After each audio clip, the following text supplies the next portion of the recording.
قدرتی آفات کے تباہ کن اثرات کم کرنے کے لیے مضبوط انفراسٹرکچر ناگزیر ہے۔ وزیر اعظم زلزلوں کے متاثرین کی یاد کے عالمی دن کے موقع پر اپنے پیغام میں وزیر اعظم شہباز شریف کا کہنا تھا کہ عالمی دن کا مقصد متاثرین زلزلہ کے ساتھ اظہار ہمدردی کرنا ہے۔ پاکستان دنیا بھر میں زلزلوں اور دیگر قدرتی آفات کے متاثرین سے اظہار یکجہتی کرتا ہے۔ انہوں نے کہا کہ قدرتی آفات سے بچاؤ کی پیشگی، اطلاع کی ٹیکنالوجی اور ڈھانچوں کی مضبوطی ضروری ہے۔ تعمیراتی شعبے میں حفاظتی اقدامات کو شامل کر کے زلزلوں سے ہونے والی تباہی کو کم کیا جا سکتا ہے۔ ان کا مزید کہنا تھا کہ پاکستان میں اکتوبر 2005 کا تباہ کن زلزلہ قومی یادداشت پر آج بھی نقش ہے۔ زلزلے سے 80,000 افراد جاں بحق، آزاد کشمیر اور KPK کے 30 لاکھ افراد بے گھر ہوئے۔ سانحہ 2005 نے ملک کے انسانی، سماجی اور معاشی سطح پر گہرے اثرات چھوڑے۔ سانحہ 2005 قوم کے حوصلے، اجتماعی عزم اور بہادری کی بھی یاد دلاتا ہے۔ وزیر اعظم نے کہا کہ ملک میں استعداد کار بڑھانے اور عوامی آگاہی حکومت کی ترجیحات میں شامل ہے، جس کے تحت کمیونٹی فرسٹ رسپانس کی تربیت، پاکستان اسکول سیفٹی پروگرام کے ذریعے نصاب میں آفات سے متعلق تعلیم کی شمولیت اور جغرافیائی معلوماتی نظام و سیٹلائٹ ماڈلنگ میں سرمایہ کاری کی جا رہی ہے۔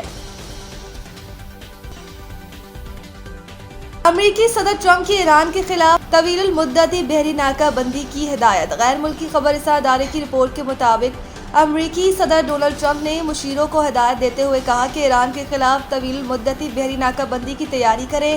ان کا کہنا تھا کہ ایران کی معیشت اور تیل کی برآمدات پر دباؤ جاری رکھا جائے، ایرانی بندرگاہوں سے آنے جانے والی شپنگ کو روکا جائے، بمباری شروع کرنا یا تنازع سے باہر نکلنا ناکہ بندی برقرار رکھنے کے مقابلے میں زیادہ خطرناک ہے۔ ٹرمپ نے کہا ہے کہ بادشاہ چارلس متفق ہے کہ ایران جوہری بم نہیں رکھ سکتا۔ امریکہ نے ایران کو فوجی شکست دی ہے۔ برطانیہ سے تاریخی رشتہ اجاگر کرنا فطری ہے۔ سیاسی علیحدگی کے باوجود امریکہ اور برطانیہ کی دوستی برقرار ہے۔ ترجمان امریکی سینٹ کام کے مطابق امریکی ناکہ بندی سے ایران کی سمندری تجارت متاثر ہوئی۔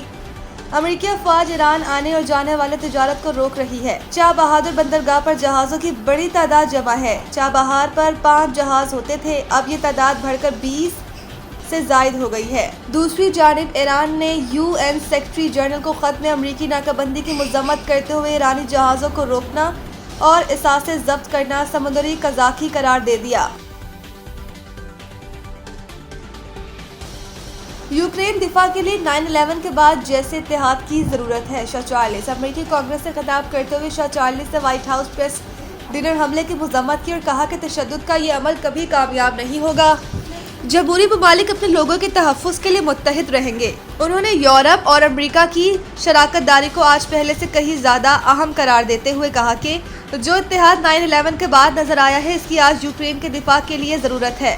انہوں نے یوکرین کے دفاع کے لیے غیر متزلزل عزم کی اپیل کی اور کہا کہ یوکرین میں قیام امن کے لیے مغربی اتحاد کا برقرار رہنا ضروری ہے، کیونکہ یہ جنگ نیٹو کے عزم کا امتحان لے رہی ہے۔ بادشاہ چارلس کا کہنا تھا کہ برطانیہ اور امریکہ کا اتحاد صرف ماضی کی کامیابیوں پر قائم نہیں رہ سکتا۔ ماضی کے تمام اختلافات کے باوجود برطانیہ اور امریکہ نے مشترکہ راستے تلاش کیے۔ برطانیہ اور امریکہ کا اتحاد تاریخ کے عظیم ترین اتحادوں میں سے ایک ہے۔ اس کے علاوہ شاہ چارلس نے ماحولیاتی تحفظ، انسانی ہمدردی اور مذاہب کے احترام کو فروغ دینے کی ضرورت پر بھی زور دیا اور کہا کہ موجودہ غیر یقینی دور میں رواداری اور آزادی جیسی جمہوری اقتدار کا دفاع زیادہ ضروری ہے۔ اسلام آباد ہائی کورٹ سے ٹرانسفر ہونے والے تینوں ججز کی سینیورٹی متاثر۔ اسلام آباد ہائی کورٹ کے ٹرانسفر ہونے والے 3 ججز کی سینیورٹی لسٹ میں تینوں صوبوں میں جونیئر جج بن گئے۔ جسٹس محسن اختر کیانی کا اسلام آباد ہائی کورٹ میں سینیورٹی لسٹ میں دوسرا نمبر تھا۔ تبادلے کے بعد جسٹس محسن اختر کیانی کا Lahore high court seniority list میں 12واں نمبر ہوگا۔ جسٹس بابر ستار کا اسلام آباد ہائی کورٹ میں سینیورٹی لسٹ میں تیسرا نمبر تھا۔ تبادلے کے بعد جسٹس بابر ستار پشاور ہائی کورٹ میں 6 نمبر پر چلے گئے۔ اس کے علاوہ جسٹس سمن رفعت اسلام آباد ہائی کورٹ میں سینیورٹی لسٹ کے مطابق 6 نمبر پر تھیں، جبکہ سندھ ہائی کورٹ میں تبادلے کے بعد جسٹس سمن رفعت کا سینیورٹی لسٹ کے مطابق 16واں نمبر ہوگا۔ تینوں ججز کا پنجاب، سندھ اور KPK میں تبادلوں کے بعد وہ اب بطور جونیئر ججز کیسز کی سماعت کریں گے۔ جسٹس بابر ستار انتظامی کمیٹی کا حصہ بن جائیں گے۔ دوسری جانب اسلام آباد ہائی کورٹ کہ ججز کی ٹرانسفر کے بعد نوٹیفیکیشن تاحال جاری نہ ہو سکا۔ اس کے علاوہ جسٹس بابر ستار کی عدالت کی کاز لسٹ منسوخ کر دی گئی۔